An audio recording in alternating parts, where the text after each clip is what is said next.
Nacer y ser bautizado sin mi consentimiento por una sociedad que decidió por mí. Recibir sacramentos a temprana edad sin entender su significado. Confesar mis faltas para que sean saldadas por otro pecador, y lo más absurdo, creer que la cruel muerte de un hombre hace más de 2000 años, significa que puedo pecar deliberada y repetidamente sin ningún tipo de responsabilidad moral de mi parte. Fueron estos algunos de los cuestionamientos que rondaban mi cabeza desde que era apenas un niño. Bienvenidos amigos en la Fe Razonada, les habla Alfredo Rafael Escobar. Y esto es Sentir Espírita. Quiero iniciar este vídeo estableciendo que el espiritismo no es una religión, y bajo ninguna circunstancia puede ser comparada o confundida con sectas fanáticas de ideologías idólatras, ni con creencias New Age o conceptos psíquicos ni metafísicos, y menos aún con el satanismo o el ateísmo. El espiritismo es una filosofía que está disponible para todo aquel que llegue a ese nivel de conciencia en que las respuestas recibidas, bien sean de maestros o guías, no han podido resolver sus cuestionamientos. Y para mí ese momento llegó a muy temprana edad. La inocencia. Infancia en instituciones católicas, la pérdida de mi padre a la edad de 9 años, una adolescencia frecuentando la iglesia y practicando activamente de la Eucaristía católica como músico y voz del coro. Luego la universidad y el inicio en el ámbito laboral mantuvieron mi mente demasiado ocupada para cuestionarme a profundidad sobre aquellas dudas y vacíos que venían quedando en mi vida aún sin resolver. Nunca fui un católico practicante, pues desde que era apenas un niño no recuerdo haber vuelto a tomar la comunión ni menos a confesar mis pecados desde entonces, si es que se puede pecar u ofender a Dios a tan temprana edad. La tribulación. Luego de pasar por la mejor etapa de mi vida profesional, personal y emocionalmente, a la edad de 33 años la vida me colocó en un punto de vacío en todos los aspectos posibles. Aquellos que fueron mis amigos no lo fueron más. Todo por lo que había trabajado se fumó frente a mis ojos. Todos aquellos que una vez me hablaron con cariño y respeto, hoy ya no escatimaban en razones válidas para humillarme, llegando incluso a levantarme la voz. Allí supe que algo estaba cambiando para mí, pero no entendía qué era. Busqué explicaciones en todas las corrientes de conocimiento que llegaban a mi vida. Me acerqué por curiosidad a logias masónicas de mi país, así como a la Orden Rosacruz. En ambas comunidades se exige una fe ciega para ser parte de algo que nunca se sabe lo que es en verdad. Pero hoy en día, desde la luz que ha aportado a mi vida el espiritismo, doy gracias por no haberme hecho miembro de ninguna de ellas. Y mientras familiares y amigos me decían, vamos a misa, vamos a rogarle a la Virgen, ella te va a sacar de todo esto. Mi corazón me decía que había algo más allá que debía conocer, pero que no estaba aún lo suficientemente alto para ver más allá de la alta muralla. Abriendo la puerta. Llegaron a mis manos unas cartas de un tarot angélico. Lo leí, lo interpreté y comencé a ser frecuentado por personas de mi círculo de amistades, e incluso de mi familia. A través de mí, estos seres de las cartas daban unas premoniciones tan exactas que estas personas llegaban a experimentar una adicción por mis lecturas. Sin embargo, no era en absoluto por mí, eso lo tenía muy claro. Debo admitir que, aún leyéndolo para mí mismo, muchas veces fui advertido de cosas puntuales que sucederían en mi vida, y por esto llegué a sentir que poseía un don. Pero no era así. En algún momento comprendí que todos los sucesos que vivía eran producto de la presencia de seres en mi vida que no me hacían nada bien. Sentía que era así, pero no podría saber exactamente qué eran. El tarot era de los ángeles, y según esto, había ángeles de luz y ángeles caídos. Luego mi creencia católica me llevaba a la conclusión de que estaba siendo influenciado por demonios. Llegué a sufrir muchas depresiones y momentos de ansiedad y angustia, hasta que un día decidí salir con mi mazo de cartas y arrojarlo a un puente sobre un río, creyendo que así, todo lo que había vivido en el pasado, aquella felicidad, realización personal y profesional, aquella vida próspera que había tenido una vez, como por arte de magia, volvería a restaurarse. Pero no fue así. Luego que decides abrir la puerta a los seres espirituales, es necesario que se reciba la instrucción adecuada, pues para ciertos espíritus, confundirte, se vuelve un juego reiterativo para ellos. Aunque siempre esté la presencia de tu espíritu protector que te lleva de la mano, o ángel de la guarda, como le llamaba en ese entonces, aún así, tu espíritu guía permite que todos estos tormentos sucedan para que puedas encontrar el camino correcto por ti mismo. Pero lejos estaba yo de encontrar ese camino aún. Pasaron muchos años para llegar al momento que vivo en el espiritismo consciente y razonado que profeso hoy. Los ataques espirituales. En este tiempo de incertidumbre me volví blanco de la influencia de pensamientos de confusión. Me iba de una ciudad a otra con la determinación de iniciar una nueva vida donde nadie me conociera, pero luego de unos meses, retornaba a casa de mi familia derrotado, siendo motivo de lástima y consideración, y perdiendo cada vez más el respeto de quienes me rodeaban. Mi madre me pidió que acudiera a un sacerdote que era, según ella, muy respetado por ayudar en casos como el mío. Así que sacamos una cita con este señor, y luego de esperar en una fila desde las 5 a.m. a las 11 a.m. me recibió. Conversó conmigo muy calmadamente, y luego de intercambiar mutuas ideas realizó una especie de ungimiento sobre mí, como el que se hace con un niño en el bautismo. Y me dijo que ya me podía ir. Luego de un tiempo me enteré que el Señor, supuestamente, me había realizado un exorcismo. De la misma manera que ha sido siempre mi interacción con la Iglesia Católica, y se había decidido actuar sobre mí, sin mi consentimiento, y lo que es peor, sin mi conocimiento. Afortunadamente este sacerdote atendía en una ciudad distinta a la que yo vivía, porque imagínense encontrarse con gente en la calle que te pregunte, ¿cómo te sientes?, después del supuesto exorcismo. Mi sentimiento de depresión y ansiedad no mejoró en absoluto luego de ver a este sacerdote. Luego de esta experiencia, eventos inexplicables y alarmantes se convirtieron en parte de mi cotidianidad. Pero estos hacen parte de otra historia que compartiré en un futuro vídeo. Dar el primer paso. Varios años sin un empleo, sin amigos y con todo lo que venía sucediendo en mi vida, la decisión fue lanzarme a enfrentar la vida con el talento que Dios me dio. Me fui a dibujar en las calles de las ciudades más importantes de mi país. Actividad que hoy en día aún realizo en Italia, donde vivo actualmente, pero que en esos primeros días de descubrimiento y aprendizaje significaron grandes desafíos, incertidumbres y adversidades. Estaba solo en el mundo, viviendo de lo que ganaba durante el día para pagar una noche de dormida, pero algo en mi interior, mi intuición, me decía que estaba haciendo lo correcto. Experimentaba una profunda felicidad y una satisfacción infinita en mi alma. En esta etapa, fantasmas de mi pasado me encontraron. Amores de años atrás, grandes amigos, grandes detractores que alguna vez hicieron parte de mi vida pasaron frente a mí en las calles y tuvieron lo que considero su última interacción conmigo en esta encarnación. Cada vez que me encontraba alguien en esta nueva realidad de mi vida, sentía que venía a cerrar un ciclo conmigo. Algunos me preguntaban por qué, otros simplemente veían mi felicidad y decían, bravo, eres un héroe. Y otros que nunca fueron amigos pasaban disimulando una sonrisa de perversa satisfacción. Pero una de ellas, lo recuerdo bien, no consiguió contenerse y rió a carcajadas al verme. Cada uno de ellos fue una enseñanza, una experiencia que me hizo crecer en fortaleza para bien o para mal. De estos amigos que me encontraron dibujando en las calles, el más significativo fue un sacerdote que me conoce desde que tenía yo 9 años. Me conocía a profundidad, a mi familia, y sabía de la pérdida de mi padre a temprana edad y todo lo que había sido mi vida desde entonces. Él se acercó a mí, se sentó conmigo y luego de exponerle lo feliz que yo estaba de vivir de esa forma me comentó sobre la vida en los monasterios de monjes, y de lo mucho que una persona como yo podría aportar a este tipo de comunidades. Yo que seguía buscando respuestas a todo lo que venía sucediendo en mi vida, vi una luz en aquella oportunidad de hacerme monje, vivir en meditación y aislamiento, y encontrar las respuestas a mis interrogantes en compañía de hermanos en la fe, que hasta entonces seguía siendo una fe católica. Las máscaras caen. Así inicié mi paso por los monasterios. Durante un año tuve la oportunidad de convivir con personas muy diversas y especiales, pero a la larga, humanos con defectos y virtudes. No encontré nada de iluminación a nivel espiritual. Algunos, no todos, con grandes dotes de oratoria, brillantes visionarios de la fe y expertos en la generación de ingresos para sus respectivas comunidades. Pero a nivel de mi búsqueda espiritual, no hubo un momento de iluminación.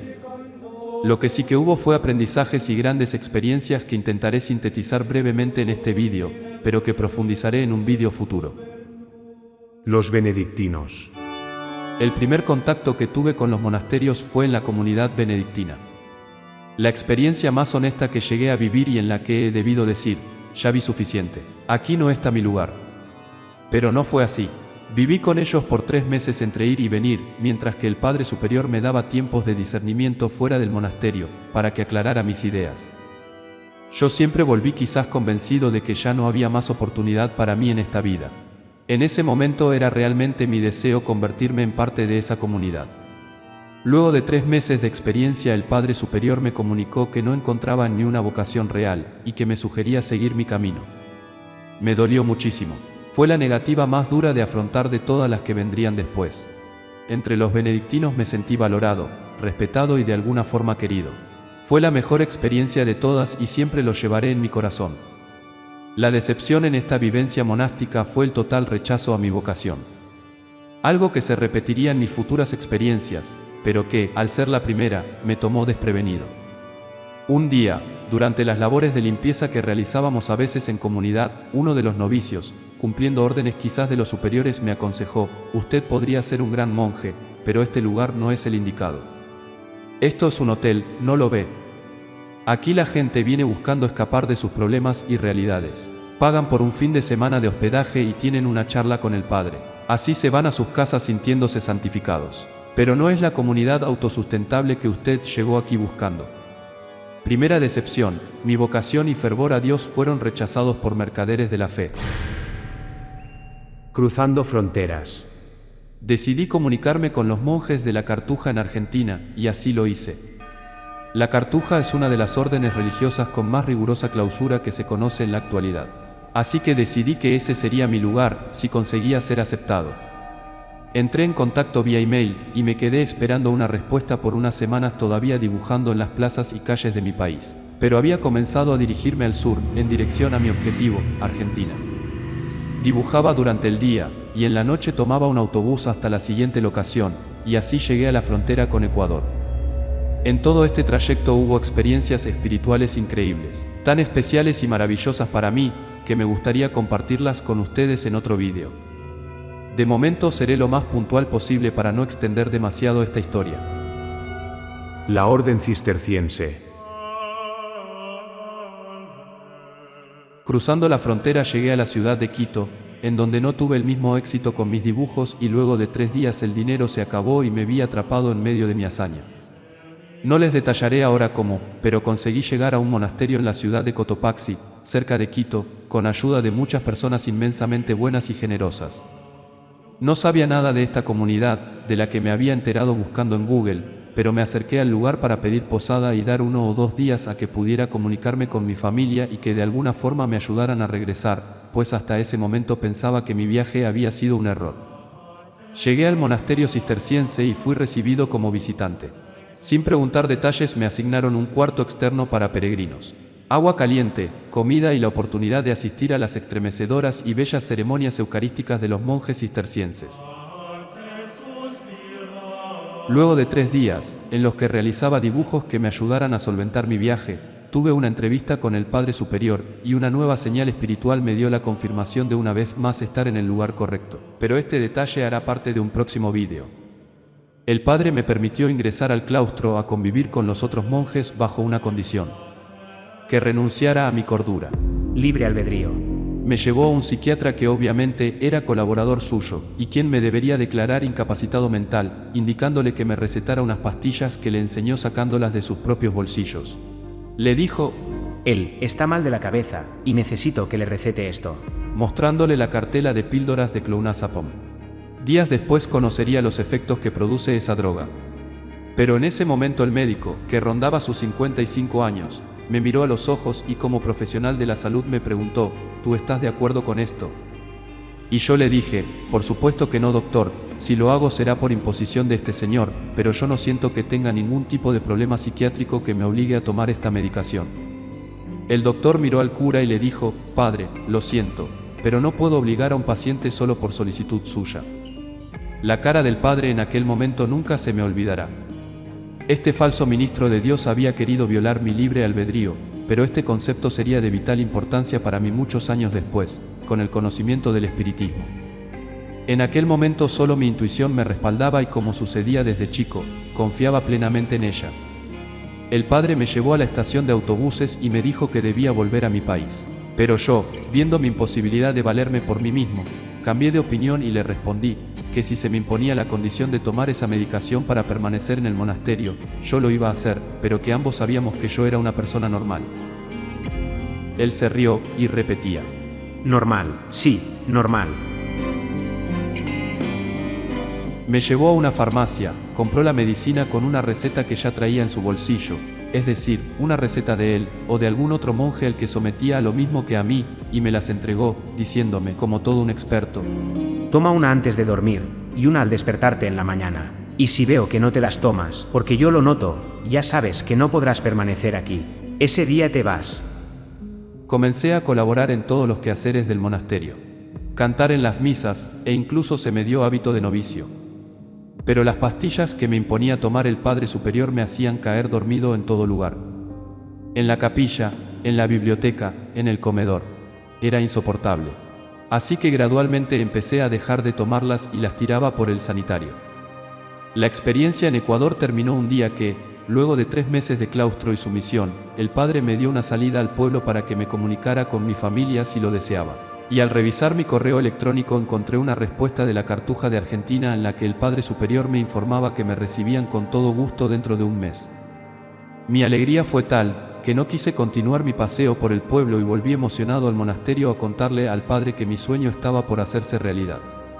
Y cuando le conté que solo estaría con ellos ese mes, ya que me esperaban en Argentina en la Cartuja al mes siguiente, el Padre me ha dicho: No, ningún mes siguiente, te vas ahora mismo. Eran alrededor de las 6 p.m., así que me sorprendió mucho que prácticamente me estuviera echando a la calle. Luego entendería que entre comunidades monásticas se guardan recelos, pero no lo esperaba en realidad. Le pedí que me dejara tiempo al menos de organizar mi maleta e irme al día siguiente muy temprano, a lo que accedió, pero me aclaró que después de la misa de 6 a.m., es decir, sin desayunar. El desayuno era ya un privilegio que habría perdido. Próxima estación, Argentina. Así pues, con las palabras del español cisterciense, Muchos son los llamados, pero pocos somos los escogidos. salí al día siguiente de aquel lugar en el que viví experiencias muy marcantes para mi vida, las cuales espero poder compartirles en un futuro vídeo, como les he repetido ya varias veces.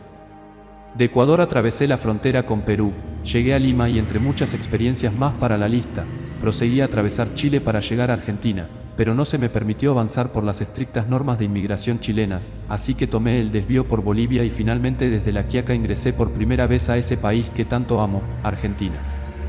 La primera ciudad en la que pisé tierra austral fue Tucumán, y luego de 4 días sentado en un autobús, sentí necesidad de tomar un baño.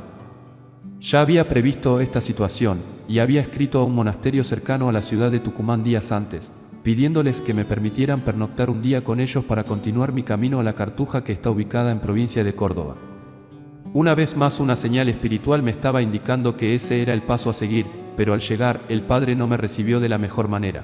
Y solo después de oír un insufrible sermón y todo su desprecio descargado sobre mí, conseguí finalmente que el Padre me permitiera dormir una noche en el monasterio y además lavar mi ropa, aprovechando que hacía buen sol, por lo que se secó en pocas horas. Final de destino, La Cartuja. La mañana llegó y partí hacia Córdoba, donde estaba mi destino final. Otro gran número de señales espirituales orquestaron mi llegada a este lugar como ya se había vuelto habitual. Si bien el camino no había sido fácil, podía sentir que Dios quería que siguiera, y finalmente llegué a la Cartuja Argentina. El Padre me recibió a pesar de llegar antes de tiempo. Recuerden que me habían dicho que me esperaban dentro de un mes, pero tras la echada a la calle en Ecuador, mi viaje era inaplazable. Mi llegada causó mucho revuelo entre los cartujos y me sentí bastante mal, pero ellos intentaron soslayar mi incomodidad a toda costa, sin sospechar que esta incómoda llegada sería casi un poema comparado con todo lo que estaba por experimentar en los días sucesivos, la experiencia más terrorífica de mi vida. La tortura psicológica a todo nivel. Los padres superiores eran italianos, había también 2 españoles, y un alemán entre ellos. Todos los demás eran argentinos, 12 monjes en total. Pero se encontraba un mexicano en visita igual que yo, y un tercer supuesto visitante argentino, que después les contaré el papel que jugaba. La primera regla que se me impuso fue, prohibido hablar con los otros visitantes en experiencia. El rostro del visitante mexicano era aterrador. Se veía en un estado de depresión y tristeza que solo llegaría a comprender cuando fuera mi momento de salir de allí también. Al principio se me hizo sentir que estaba en un retiro espiritual, que todos deseaban que yo ingresara a ser parte de ellos, y que estar allí había sido la mejor decisión que había tomado en mi vida. Se me asignó una celda de clausura con una ventana en la que se colocaban mis alimentos una vez al día. Se iba a la capilla 6 veces en el día, se laboraba unas horas, y en las tardes el Padre Superior o cualquier hermano a quien se le asignase, venía a mi celda, supuestamente para ver cómo estaba sintiéndome. Unos días después presenciaría la partida del aspirante mexicano, a quien vi llorar en 2 ocasiones, sin poder cruzar palabra con él, pero con mucha curiosidad de lo que podría estarle sucediendo, si para mí, el lugar era un verdadero remanso de paz. El Padre Superior se fue de viaje a Italia por 3 semanas, dejando encargados a los otros padres mayores en jerarquía con claras instrucciones de hacer de mi permanencia en el monasterio una experiencia verdaderamente inolvidable. Se me asignaron tareas que nadie más compartía, como limpiar las telarañas más antiguas que he visto en mi vida, sin máscara de protección porque los monjes son pobres y no tenían. La segunda semana debí limpiar luminarias y lavar vitrales de todo el monasterio que tenía unos 3.000 metros cuadrados, yo solo. No había otros monjes en estas actividades conmigo. Y finalmente se me asignó un trabajo pesado a la intemperie en el otoño argentino, en que el cambio brusco de temperatura, sumado a toda la telaraña que había aspirado días antes, y los líquidos de limpiar cromo y bronce que había inhalado, me ocasionaron una bronquitis alérgica. Así pues se me envió a la ciudad a una visita médica, donde se me suministró tratamiento fármaco y terapia respiratoria. Otra vez el psiquiatra. Aprovechando mi visita a la ciudad, el Padre Superior encargado me concertó una visita psiquiátrica, supuestamente obligatoria para poder ingresar a la orden. Y digo supuestamente porque nunca había visto tanta gente desquiciada encerrada en un solo lugar. El psiquiatra me recibió, y al entrar a su despacho noté que tenía un celular sobre el escritorio. Comenzó a hacerme preguntas personales a las que yo respondía de manera muy honesta y detallada. Mientras transcurría la conversación, el celular en la mesa timbró en repetidas ocasiones, cada una de las cuales el médico atendía. Pero al no recibir respuesta, sin colgar lo volvía a colocar sobre su escritorio. Ahí percibí o sospeché que alguien estaba escuchando mi conversación con él.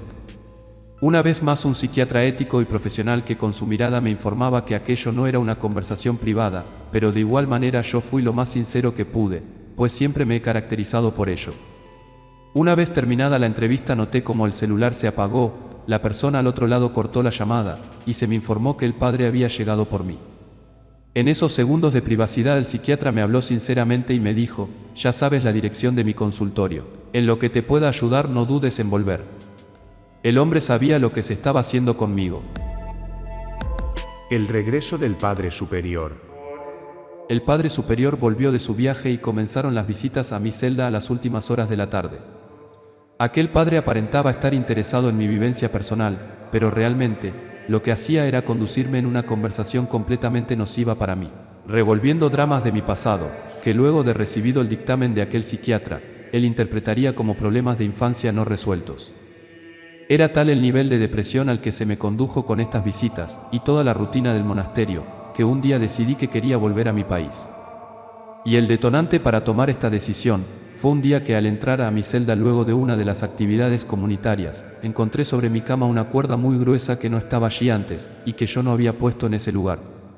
Blanco es, gallina lo pone. En una depresión mal manejada, encerrado a cientos de kilómetros de la ciudad más cercana, rodeado de personas que habían atentado contra mi salud y se aprovechaban de mi buena fe, el rostro del mexicano que había visto el primer día de mi experiencia tuvo sentido finalmente. Entendí que yo nunca llegué en mal momento, sino que llegué en el momento justo, pues Dios así lo dispuso, para que viera eso que ellos de otra manera no me permitirían ver. Mientras el otro aspirante, que también había compartido con el mexicano, era exaltado y felicitado por sus logros y su ingreso a la orden, a mí se me estaba dando salida con un dictamen médico de conflictos psicológicos no resueltos, un cuadro médico de bronquitis alérgica que debía cuidarme para no empeorar la situación, y todo un viaje de esperanza realizado en vano desde mi país, atravesando todo un continente con muchas dificultades, con el sincero interés de ofrecer lo único que tenía, una verdadera vocación. Pero para ellos mi viaje fue siempre motivo de chistes de mal gusto y de burlas durante mi estancia allí. Me preguntaban si no había oído hablar de los aviones. Que un viaje como ese solo lo había hecho San Ignacio de Loyola. En fin, todos los motivos que podría tener una persona para darle un uso definitivo a aquella soga que apareció misteriosamente en mi celda de clausura. Pero la certeza de haber hecho todo de corazón y ver que el uso del engaño y la manipulación para hacerme parecer un fracaso había sido necesario en este lugar, fueron los motivos para poner mis pies fuera de la cartuja y continuar mi búsqueda de Dios. Ahora con la absoluta certeza de que, si existe Dios, definitivamente no está en la Iglesia Católica. Esa fue la lección más valiosa que saqué de aquella experiencia de un año, detrás de los pesados telones corredizos del catolicismo.